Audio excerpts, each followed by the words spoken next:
Assalamualaikum warahmatullahi wabarakatuh. Kembali lagi dengan saya Daryati dengan NIM 058 akan mempresentasikan mengenai penyakit leptospirosis. Apa yang dimaksud dengan leptospirosis? Nah, leptospirosis adalah penyakit infeksi yang dapat menyerang manusia dan binatang. Penyakit menular ini adalah penyakit hewan yang dapat menjangkiti manusia, termasuk penyakit zoonosis yang paling sering terjadi di dunia. Leptospirosis juga dikenal dengan nama flood fever atau demam banjir, karena memang muncul dikarenakan banjir. Leptospirosis adalah suatu penyakit zoonosis yang disebabkan oleh mikroorganisme berbentuk spiral dan bergerak aktif yang dinamakan leptospira. Leptospirosis adalah penyakit penting pada manusia, tikus, anjing, babi, dan sapi. Penyakit ini disebabkan oleh Spirocheta leptospira ichthyohemorrhagic yang hidup pada ginjal dan urin tikus. Selanjutnya, etiologi leptospirosis. Penyakit yang terdapat di semua negara ini dan terbanyak ditemukan di negara beriklim tropis, termasuk Indonesia, disebabkan oleh Leptospira interrogans dengan berbagai subgrup yang masing-masing terbagi lagi atas serotip. Serotip ini bisa terdapat pada ginjal atau air kemih binatang, piaraan seperti anjing, lembu, babi, kerbau, dan lain-lain, termasuk binatang liar seperti tikus, musang, tupai, dan sebagainya. Nah, manusia bisa terinfeksi jika terjadi kontak pada kulit atau selaput lendir yang luka atau erosi dengan air, tanah, lumpur, dan sebagainya yang telah tercemar oleh air kemih binatang yang terinfeksi oleh leptospira. Genus leptospira ini terdiri dari dua kelompok atau dua kompleks yang patogen, yaitu Leptospira interrogans, dan yang non-patogen yaitu Saprophyt Leptospira biflex.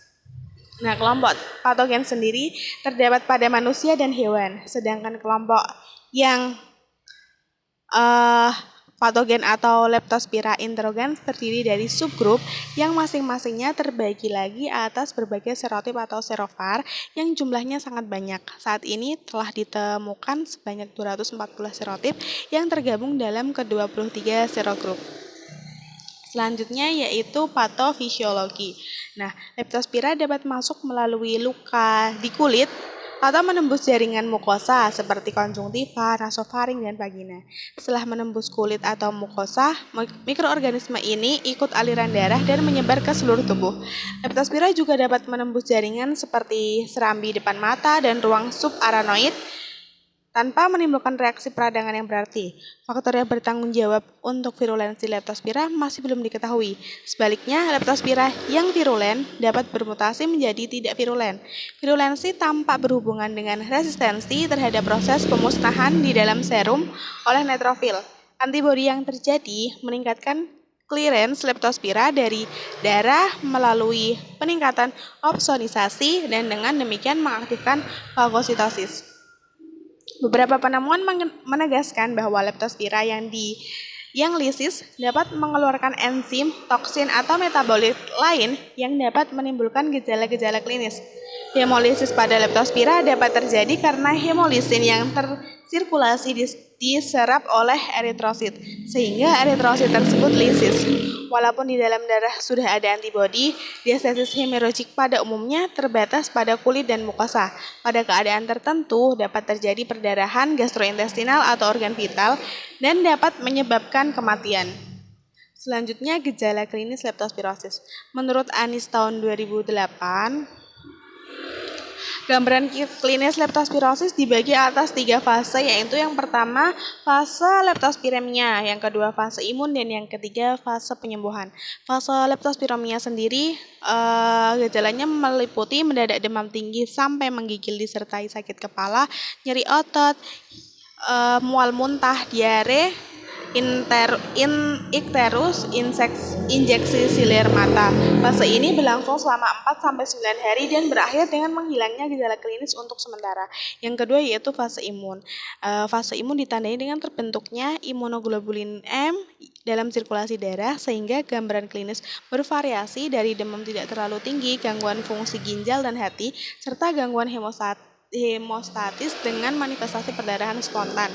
Yang selanjutnya yaitu fase penyembuhan. Fase ini terjadi pada minggu kedua sampai minggu keempat dengan patogenesis yang belum jelas. Gejala klinis pada penelitian ditemukan berupa demam atau tanpa muntah, nyeri otot, ikterik, sakit kepala, batuk, hepatomegali, perdarahan, dan menggigil, serta splenomegali. Selanjutnya cara penularan leptospirosis. Nah, leptospirosis adalah penyakit infeksi akut yang dapat menyerang manusia maupun hewan yang digolongkan sebagai zoonosis. Leptospirosis adalah zoonosis bakterial berdasarkan penyebabnya.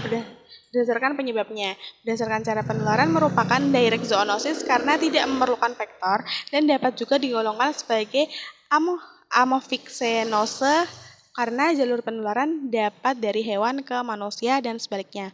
Penularan leptospirosis pada manusia ditularkan oleh hewan yang terinfeksi kuman leptospira. Hewan pejamu kuman leptospira adalah hewan peliharaan seperti babi, lembu, kambing, kucing, anjing. Sedangkan kelompok unggas serta beberapa hewan liar seperti tikus, babi, tikus, bajing, ular, dan lain-lain. Pejamu reservoir utama adalah roden. Kuman leptospira hidup di dalam ginjal pejamu reservoir dan dikeluarkan melalui urin saat berkemih. Nah, menurut Saroso tahun 2008, penularan leptospirosis dapat secara langsung dan tidak langsung, yaitu yang pertama, penularan secara langsung dapat terjadi melalui darah, urin, atau cairan tubuh lainnya yang mengandung kuman leptospira masuk ke dalam tubuh pejamu, serta dari hewan ke manusia yang merupakan penyakit akibat pekerjaan. Yang selanjutnya yaitu dari manusia ke manusia, meskipun jarang, tetapi dapat terjadi melalui hubungan seksual pada masa konvalens atau dari ibu penderita leptospirosis ke janin. Selanjutnya, penularan tidak langsung dapat melalui genangan air, sungai atau badan air dan danau, selokan saluran air, dan lumpur yang tercemar urin hewan, jarak rumah dengan tempat pengumpulan sampah.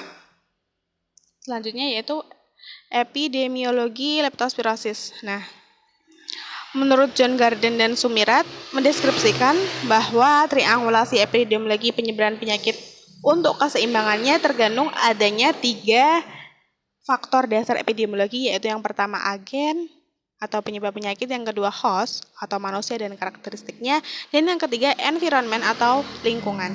Nah, faktor agen di sini, penyakit infeksi ini disebabkan oleh bakteri patogen yang disebut leptospira.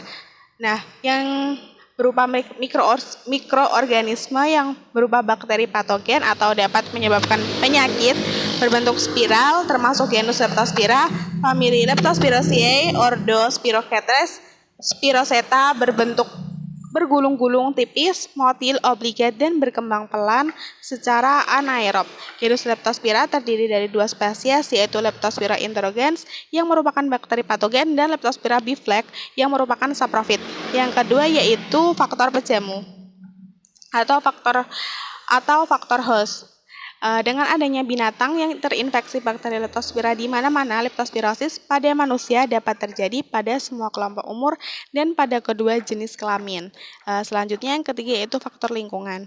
Faktor lingkungan sendiri ada beberapa. Yang pertama yaitu faktor lingkungan fisik seperti keadaan sungai yang membanjiri lingkungan sekitar rumah, keberadaan parit atau selokan yang airnya tergenang, keberadaan genangan air, jarak rumah, dan tempat pengumpulan sampah.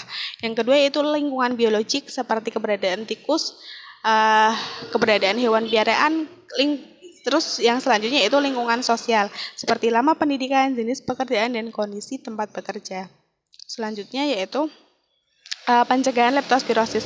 Menurut Suroso tahun 2008, pencegahan penularan kuman leptospirosis dapat dilakukan melalui 3 jalur. Yang pertama yaitu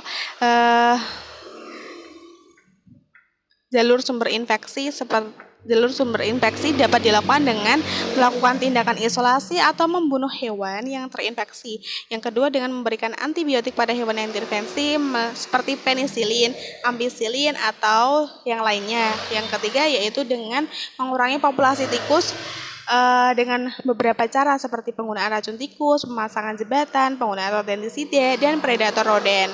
Yang kedua melalui jalur penularan atau penularannya dapat dicegah